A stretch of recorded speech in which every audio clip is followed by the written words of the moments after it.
Čia Energy Digest – tinklalaidė, kurioje apžvelgiame, kas geresnio pastarąją savaitę įvyko mūsų energetikos sektoriuje. Baigėsi 44-oji 2020 metų savaitė.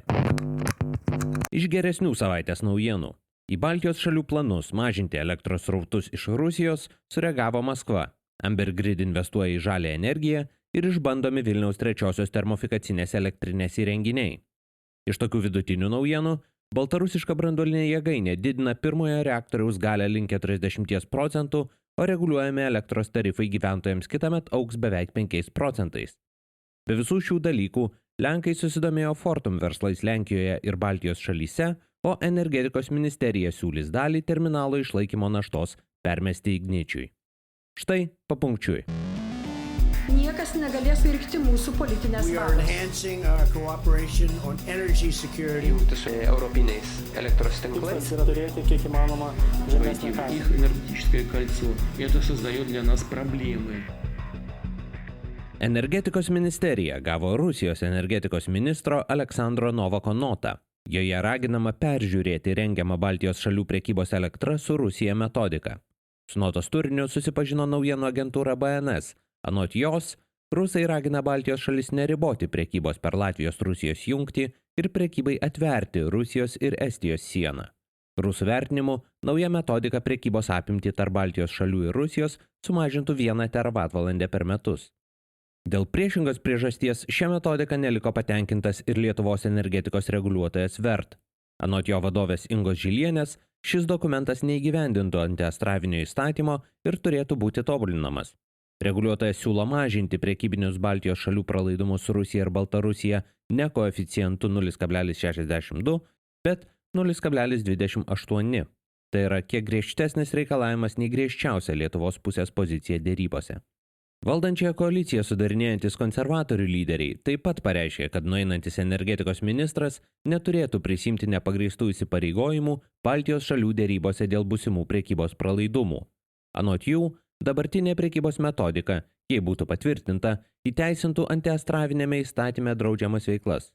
Ateinantys valdantieji kol kas nėra nurodę, kokias sąlygas jie planuoja susidėrėti su latviais ir estais. Pagal šiuo metu galiojančią 3 Baltijos šalių prekybos elektra su Rusija metodiką, nuo Astravo jėgainės starto prekyba su Baltarusija liautųsi ir nebūtų niekur perkeliama. Tačiau Latvija ir estai yra pasiruošę priimti dvišalę prekybos su Rusija metodiką. Pagal anksčiau aptartojos versiją, prekyba su Baltarusija pakeistų prekybą su Rusija per Latvijos sieną ir jos apimtys nebūtų ribojamos. Lietuvos elektros energijos perdavimo sistemos operatorius Litgrid gavo oficialų Baltarusijos perdavimo tinklo operatoriaus Belenergo pranešimą, kad Astravo branduolinės jėgainės startas planuojamas lapkričio 1 dekadoje, tai yra nuo 1 iki 10 dienos. Šalies diktatorius Aleksandras Lukašenka jau anksčiau teigė, kad jos paleidimo ceremonija turėtų įvykti lapkričio 7 dieną. Reaguodama į tokias naujienas, Užsienio reikalų ministerija su Minsku sušoko pažįstamą šokį. Baltarusijai buvo išsiųsta diplomatinė nota, kurioje griežtai smerkiamas sprendimas vykdyti jėgainės paleidimo darbus neatsižvelgiant į Lietuvos ir ES reikalavimus dėl atominės elektrinės saugumo. Baltarusija atšovė, kad Lietuvos reikalavimai yra nepagrįsti ir jais siekiama diskredituoti projektą Europos akyse. Penktadienį jėgainės technologijos tiekėja Rosatom pranešė, kad jėgainėje buvo sėkmingai tuščia eiga, tai yra neprisijungus prie tinklo, išbandytas pirmojo jėgainės bloko elektros generatorius.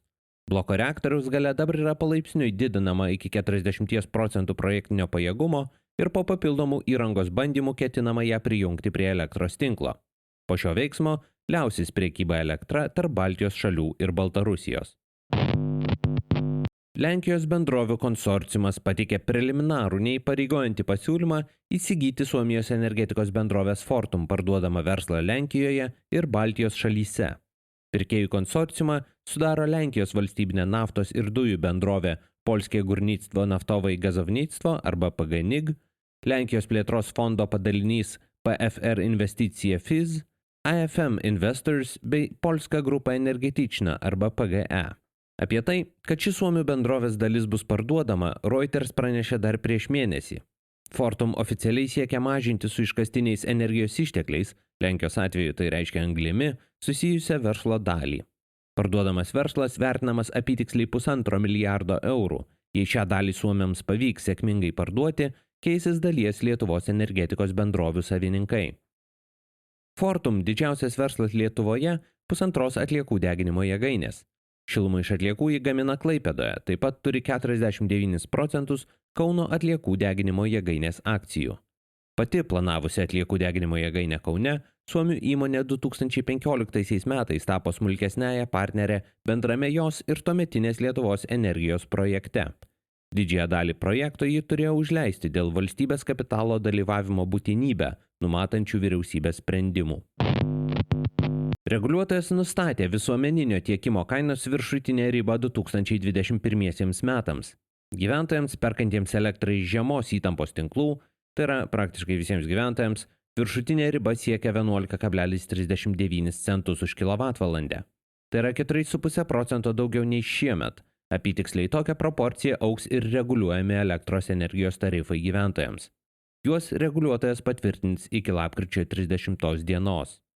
Tuo tarpu žaliosios energetikos rėmimui skirtas VIAP biudžetas bus 17,5% didesnis nei šiemet ir sieks kiek daugiau nei 125 milijonus eurų.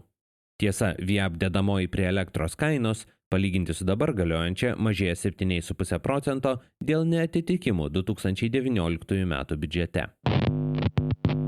Amber Grid iki 2021 metų pabaigos įsirengs 1,4 MW galios saulės modulių. Bendrovė pranešė pasirašiusi beveik 1 milijono eurų vertės sutartį su saulės energetikos bendrovė Eternia Solar. Jėgainės bus įrengiamos ant bendrovės pastatų Vilniuje, Jauniūnų dujų kompresorių stotyje ir Piniavos dujų kompresorių stotyje šalia Panevėžio.